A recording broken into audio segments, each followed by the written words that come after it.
This market has created a candidate shortage. I know I'm feeling it. I know our clients are feeling it. I know you're feeling it.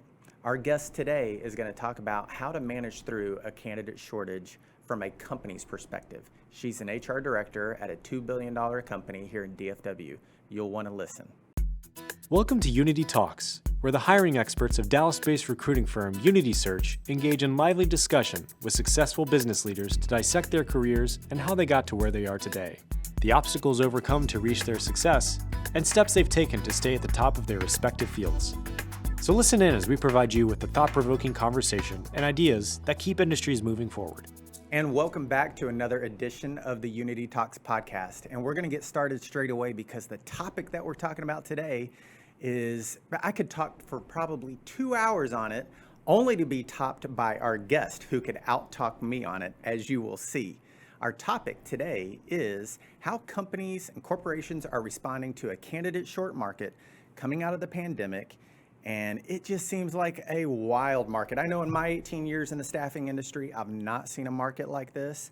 And she's going to give us our corporate view. Our resident expert, Brie Davis, HR director from Acrosa. Thanks so much for joining us today. Thank you for having me. I'm glad to be here, Dave. Absolutely. This is going to be great. Like I said, you can out-talk me on this. And you have solutions that have worked for your current company at Acrosa. That I think our audience would love to hear what those solutions are, and a little bit of trouble that y'all ran into, which caused y'all to relook at this. Absolutely, absolutely. We're going to first start by kind of introducing you to our audience. So, you know, I often do this. Waxahachie, Texas. That's where we're from, just south of the Metroplex. Yes. Okay. You're 9 years old, playing around in the front yard. But what did you want to be when you were 9 years old? Yes, before I answer that, let's say Waxahachie, Texas. Not Waxahachie? It's not Waxahachie, Waxahachie, Texas. All right. And only native Waxahachie people know Waxahachie, Texas. But 10 years old in Waxahachie, Texas, come from a really large family. I wanted to be a doctor or a lawyer. And it was all about helping people. So how can I help other people? So in my little 10-year-old brain, you know, doctors help the sick. Lawyers help keep people out of trouble. So, hey, I can help people in any way that I can. So. Oh, you stole my thunder. As I was walking over here, I was like, she kind of has the best of both worlds. She's helping people in an HR role. Mm-hmm. She's abiding by laws and regulations in a human resources role. Mm-hmm. So you accomplished it. Absolutely. And at that young age, I knew nothing about HR. So going through my education is what taught me about HR. And then something clicked to say, that's it. Clicked. Well, here's the other thing that we just learned about HR people. Waxahachie and Waxahachie. Waxahachie like sounds so upper crust, you know, like, oh, no, I'm not from Waxahachie. I'm from Waxahachie. Let's get it clear. Mm-hmm. That's awesome. Well, so I want you to give our audience kind of the 3-minute Brie commercial of how you got from that 10-year-old girl to sitting next to me today in that chair as the director of HR at Acrosa. Absolutely. So as the director of Acrosa, I went through many challenges to get to where I am today. That 10-year-old girl went through high school challenges, became a teen mom at 17 years old, and had to really rethink how I thought about education and learning and skill sets, and started to say, I want to help people, but I need to do that by getting an education that I can quickly get a good job and financially support my child. So I thought through 4-year college university and made the decision to opt through with courage and perseverance and just working really hard to say, okay, let's do community college, which is a little bit controversial at times. So through community college at Navarro College, I went through and got my education there, moved from Navarro College on to Paul Quinn University, a historically Black college and university, and on through to get my master's at Dallas Baptist University. So from there, as I was studying my master's degree, I'd gone through a stint of companies just trying to figure my way of what was the best option for me, and found Rent-A-Center, where I spent 12 years of my time at Rent-A-Center. So there, Director of Corporate Human Resources, Diversity and Inclusion in the end, but started my way off with recruiting generalist, HR manager, and then on to Director of Corporate HR. So Yeah, here's what she didn't say. She went through, I don't know, what was it, 7 positions at Yes, Reddit? Like if you look about at her background, 7 it's like roles. promotion. It's almost disgusting. It really is. So you've done great. Thank you. I love 2 things. Number 1, I love what you said through perseverance. You were a teen mom. Yes. That's hard. Most people opt to just, man, I'm just going to push through. College isn't for me. I've got to Yes. support my daughter. And you found a way. And that's the key, finding a way, right? That's grit. That's perseverance. I love that. You use that. You draw on that through the rest of your career. Still now, to this day now, I draw and from that to make my decisions at this point. That's fantastic. That's something that's a legacy lever. You're going to leave that with your daughter, that no matter what happens in her life, she can draw on her mom's experience. Yes. And I think that's fantastic. The other thing that you said, and I don't want to gloss over it, you said, I went to a community college or a junior college or whatever the proper vernacular is to claim what they are today, which can be somewhat controversial. And I get that. I think people look at it at a certain as a certain way, and I hope that that's fallen by the wayside a little bit Yes. with. I mean, you talk about all the stuff that's come out of the pandemic. One of the things is we've learned is you can become a millionaire if you're, 12 years old, if you're really good at YouTube or whatever social media application you're using.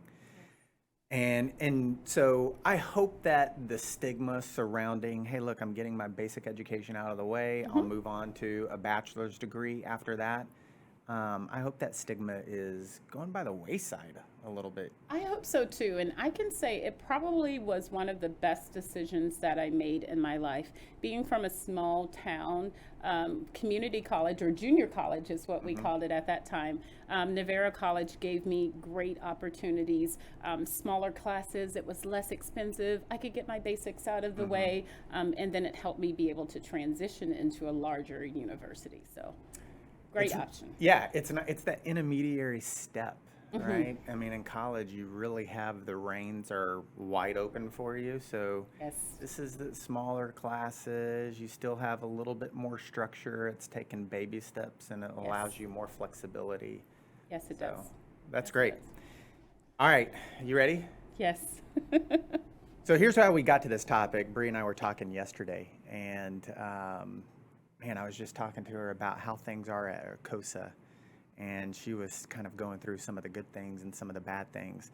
And one of the things that we had talked about that is every company, all of our clients, us, Unity Search, Acrosa is experiencing is how to work in this candidate short market. And some of the things that have happened coming out of the pandemic, which is, oh yeah, no call, no show. The candidate just didn't show up. They didn't come back after lunch. They were gone. They left a note. They didn't leave a note. Yes.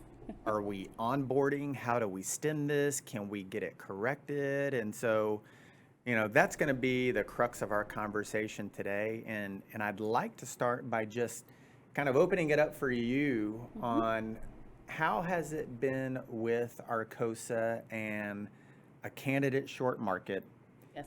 And what do you feel like your top 2 to 3 struggles are from a human resources perspective helping your organization? Great questions, Dave. And so for me, Acrosa, when we spun off from Trinity Industries over to Acrosa, just 3 years old. So we're kind of a baby company. So some of the challenges that we're facing, number one is when people see us, it's the branding. So they think Acrosa, they think you're a new company, a startup company, but we really are a spinoff from a very strong, stable company. We have that entrepreneur feel, but really a stable company. But in the market, when people are looking at us and they're sourcing, they don't know Acrosa. So that's one of our challenges, just getting our branding out there and getting people to know who we are as a company, and knowing that we're a good, stable company. Number 2 is just what we talked about, what you just mentioned now, is the ghosting piece. So how do you prevent ghosting? How do you engage and attract that talent coming into the organization without them ghosting you? Sometimes, few and far between, we may have interview sessions that take a little bit longer, or someone has to give their notice, and they may have to give a 3-week notice because they're finishing up projects, and that makes sense. We like that loyalty. But during that 3-week stint of bringing the new person on board, then you could run the risk of losing them for various different reasons. One being that there's other competitive companies out there that are giving strong offers because they're basing that offer off of what you have given them. So that's the second thing. So you may get someone, you make an offer to that person, they may decline the offer or they may accept the offer. But if they accept it, you're not done yet. You have to still engage and draw them into the company. You have to keep re-recruiting them to join. That's the key. Okay, I want to go back to the branding, then we're going to spend a lot of time on that number 2, re-recruiting them. Yes. On number 1, the branding. I'm finding that branding matters so much more nowadays. Like for me, I know when I came to Unity, it's like, oh, you want to come look at our office? And I'm like, I don't care about the office. I don't care anything. I know what my mission is. Let's go do it. Didn't matter. Nowadays, though, the brand, market awareness, what your mission is as a company has increased so much. Are you finding that as well on your end? Yes. So people want to know who you are. They want to know your culture. They're not just joining Acrosa. They are joining what they consider their family. You're at work 8 hours or longer a day, so that's your family and you are really invested in it. So they want to know your brand. What do you stand for? What's your mission? What's your values? So that's very important in this day's market. Yeah, it's huge. And make no mistake about it, Acrosa may be, you referred to it as a baby company, but it is a spinoff of a very long-standing company in Trinity here locally. But for those that don't know, I mean, we're a billion plus. We're publicly traded, so close to $2 billion. Yes. While it may be a baby company, I mean, it isn't one of these small mama. It is a big company that is growing rapidly in today's market. So growing rapidly. So things that pop into my head about candidates not showing up for work. Right now with this candidate shortage, candidates king. Yes. So they're getting multiple offers. They got your offer and they may tell you, hey, this is great. I appreciate it. That's a great offer. I accept. But they may still be recruiting or interviewing and finishing out the process with other firms. So you are very right in to say it's not done, not only until they show up day one, it's not done until they're there for 30, 60, 90, 6 months. Yes. And you have to re-recruit them. So tell me a little bit about your journey in re-recruiting people and how y'all came up with this.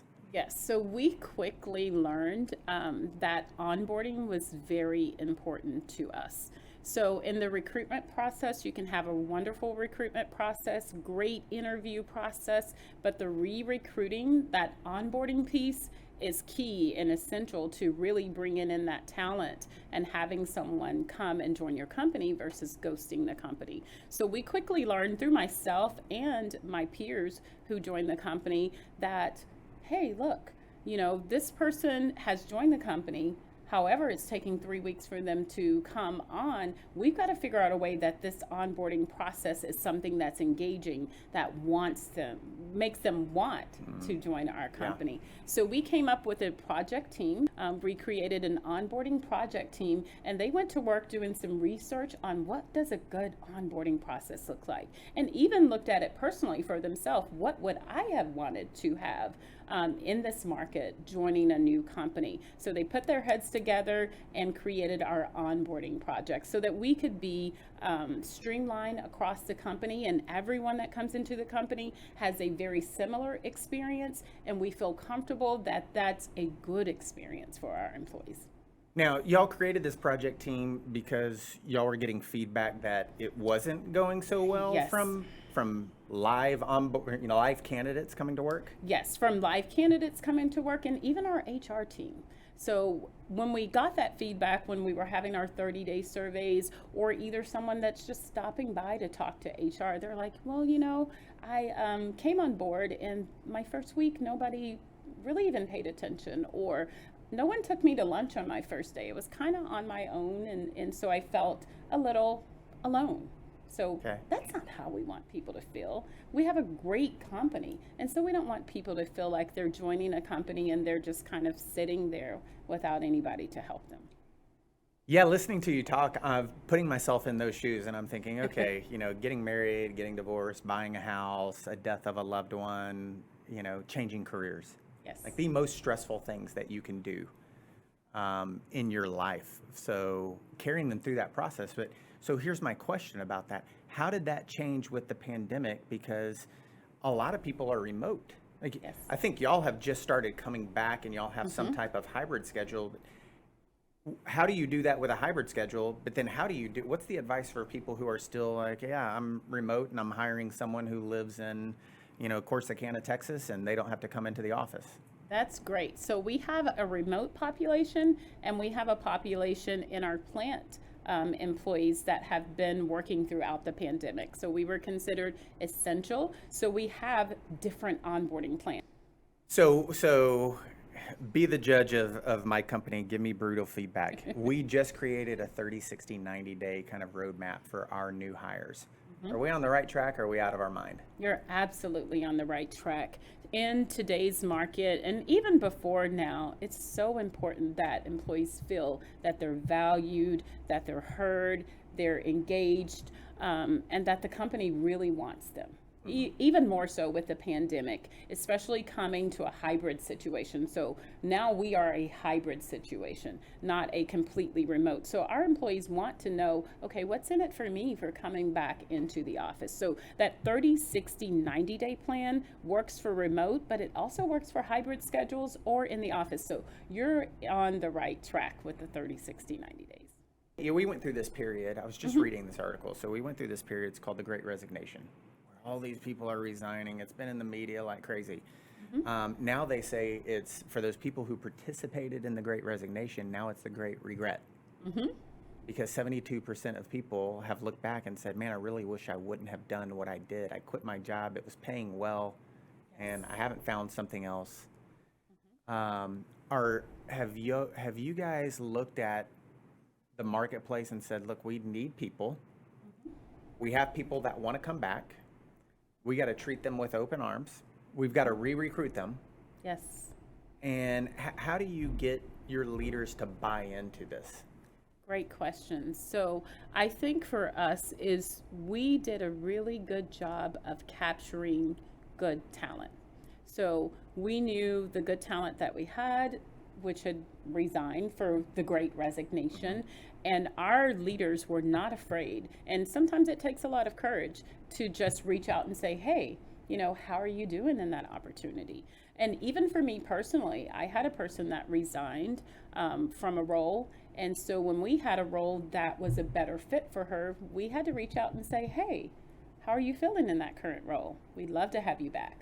So I think that is key to really capturing and really having great succession plans and talent profiles so you understand your talent so that when talent does leave, you're not afraid in the future to say, hey, this person was really good. I wouldn't mind having them back. I love that. It's almost as if you can put it in two categories, what that manager has to do. Either A, that manager really has to have a lot of guts, as you put it, like, man, I've got to have a lot of guts to do this.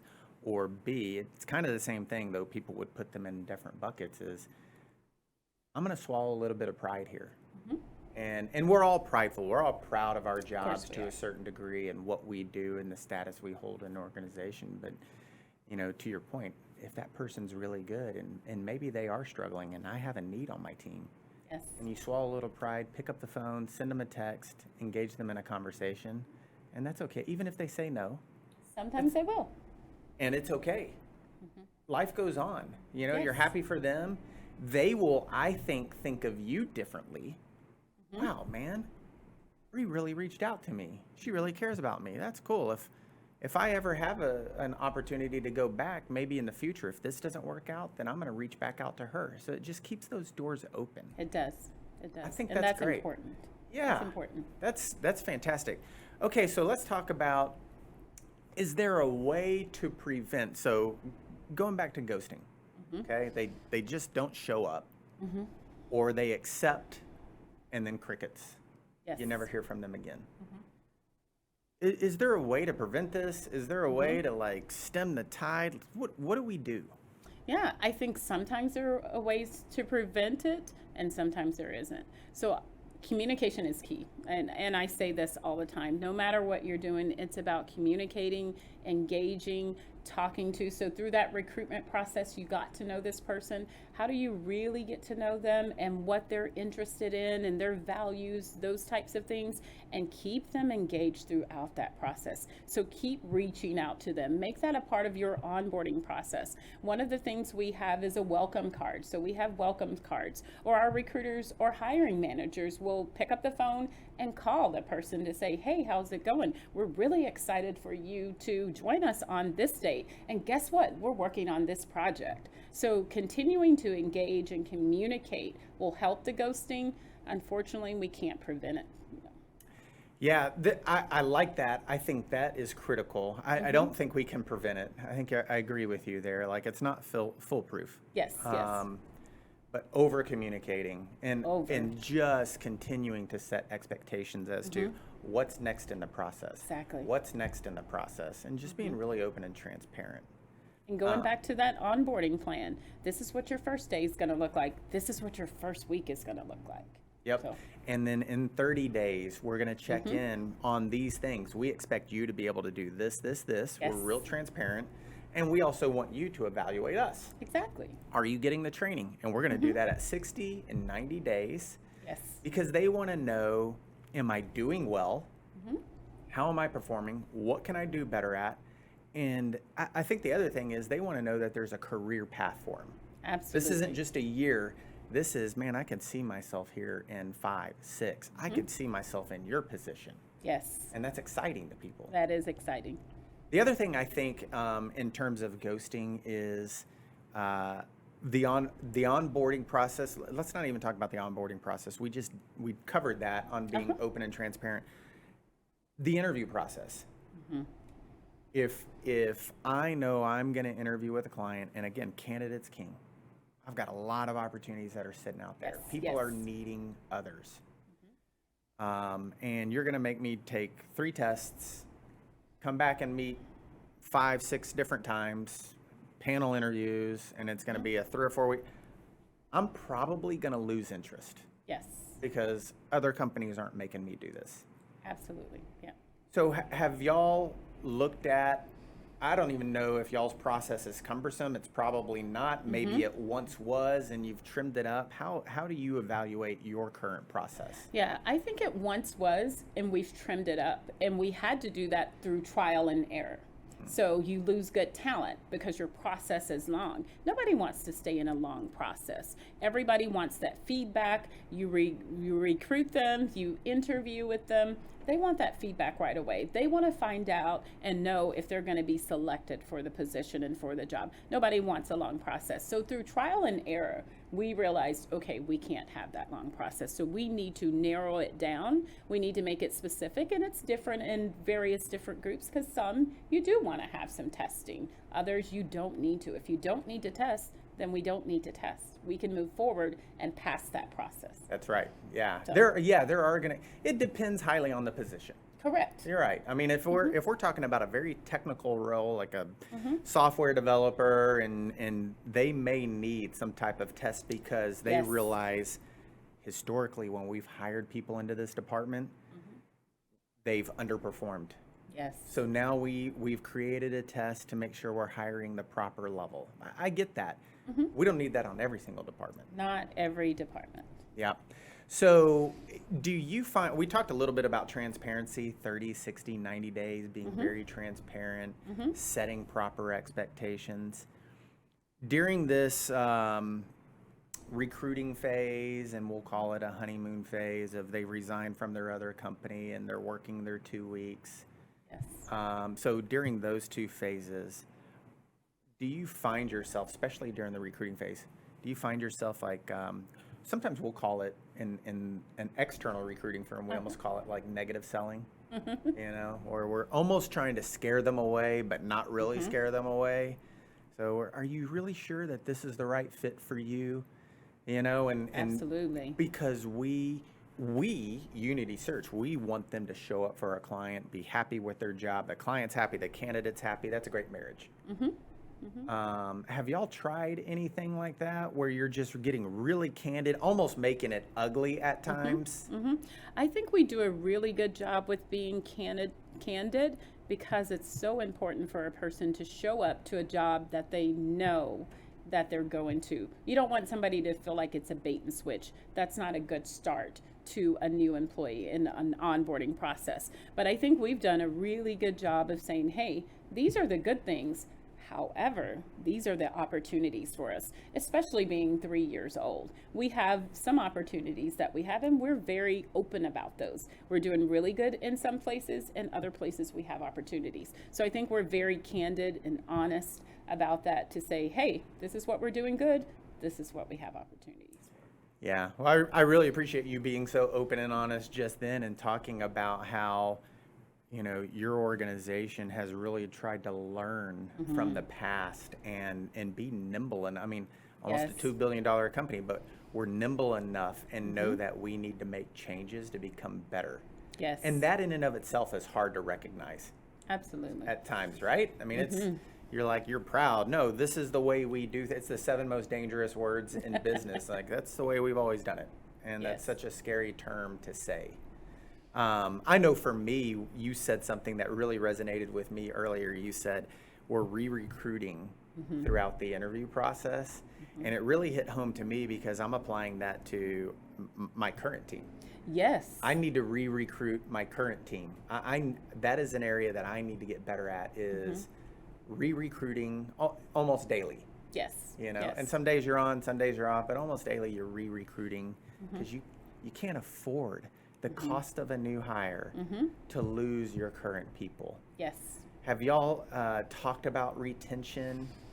Yes, retention is at the forefront of our mind and the re-recruiting piece. I think we talk about that almost weekly, the re-recruiting my own personal team, our whole HR department. How do we get them involved? We conducted our first engagement survey this year because we wanted to know from the employee, you know, how are we doing?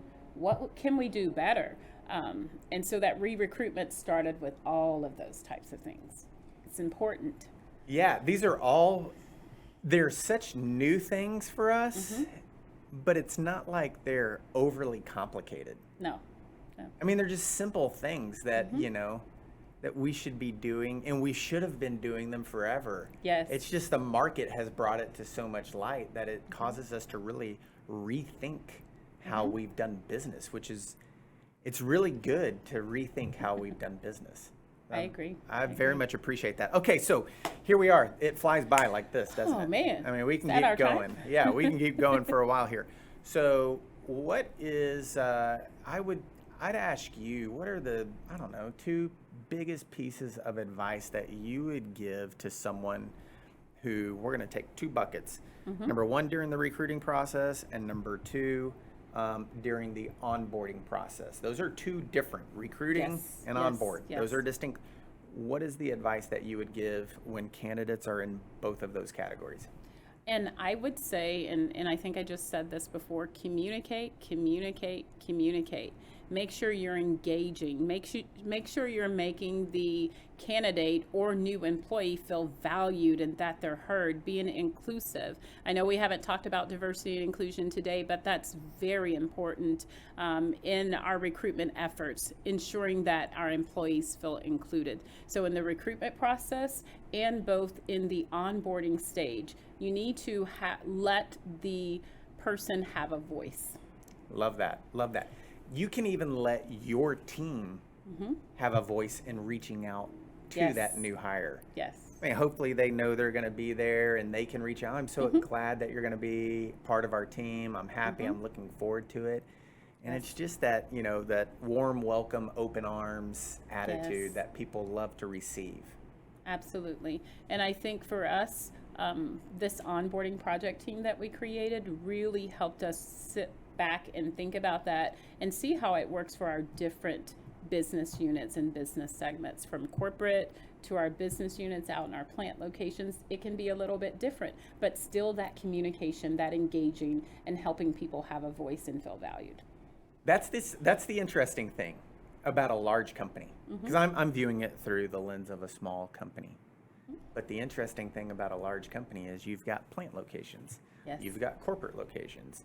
You've got divisions that y'all just acquired. Yes. And they haven't really come into the Arcosa fold, Yes. but they're coming into the Arcosa fold. And so how do you get them to adopt this whole onboarding, Yes. while they may be losing some people and they're in Memphis, Tennessee or Nashville, and managing through that just creates more challenges. But I think for someone like you, those are the challenges we seek. Yes. That's what makes it fun. Yeah. You want to attack the challenges. Absolutely. It's challenging, but it's worth it. Our people are the most important part of any business. Yeah. So, That's actually, to bring it full circle, I'm thinking of these challenges that you would face in your role managing plants and corporate and divisions and new companies and things. And that's where you draw on kind of that grit and perseverance that you Yes. developed early in life. Like, team, you rally the troops, team, we can get through this and we're going to make it great. And we're going to assess ourselves. And I think that's so cool that you're able to do that and draw on those resources from your earlier life. yes, it's important. Every opportunity I take, and I always share this with everyone, our applicants and our employees, always be learning. You can always learn Yeah. So- From anybody. from anybody. Doesn't So matter who it always is. learn. Well, I tell you what, I have learned from Brie Davis today and her experiences at Arcosa and things that we will apply at Unity Search. So I'm just so thankful that you were here today. Thank you so much for joining us. Thank you. Thank Yeah. you for having me. Absolutely. And for those listeners, hopefully you snagged a couple of things that you can implement at your company or your department, or you can manage up and you can talk to your manager about different ideas and give them ideas to make sure that they can acquire and retain the proper talent on their team. And until next time. If you're looking for the next step in your career or the missing piece for your team, Unity Search has you covered. Whether it's finance and accounting, tax services, information technology, or human resources, Unity Search is here for you with experienced and dedicated hiring professionals. Reach out today and take the next step. Unity Search, placing you first.